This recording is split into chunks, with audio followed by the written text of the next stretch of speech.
Gus here again. Had a huge cross-comb hive which I will post a picture of, and basically went to go and have a look at this hive. It was an absolute disaster. It was half buried, off on its side, frames that had been 3 frames in a 10 frame hive, or 4 frames or so. Frames had fallen off. Bees had decided exactly which direction they'd wanted to build.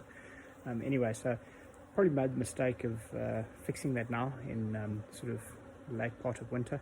Probably should have just left it alone, got it out the ground and left it there until spring.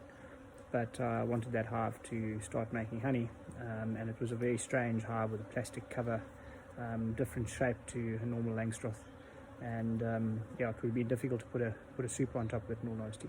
So anyway, so did rearrange that hive and put it back together, everything ship shape. Didn't see the queen, hoping like hell I didn't roll her, but yeah, so that was that exercise last week, and got a lot of extra bits of honey and comb and bits and pieces, and so basically put all that comb into a robbing hive, well, far away from my existing hive.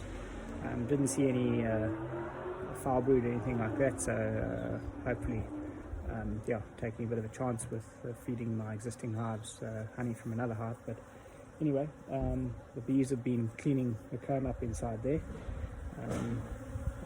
but more than that previously. That's just the little bit that's left, tearing it apart. Those are the horrible bits, and yeah, and then some cappings from some honey bits that we put together. The balance of the comb, I basically salvaged what I could.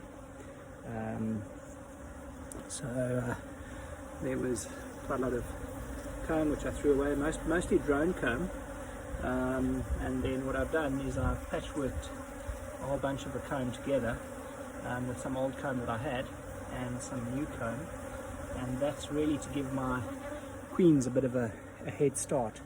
In about 6 weeks time I'll start feeding, and what I'll do is I'll put in some of my smaller hives where I've only got 4 or 5 combs, frames filled out.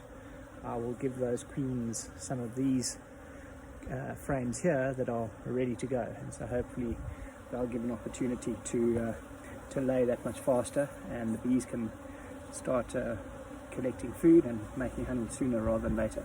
So you'll see what I've done is I've patchworked it together as well as I could, put some bits of elastic band just to hold it all together, and pressed the comb down onto the wires to make sure that it's flush.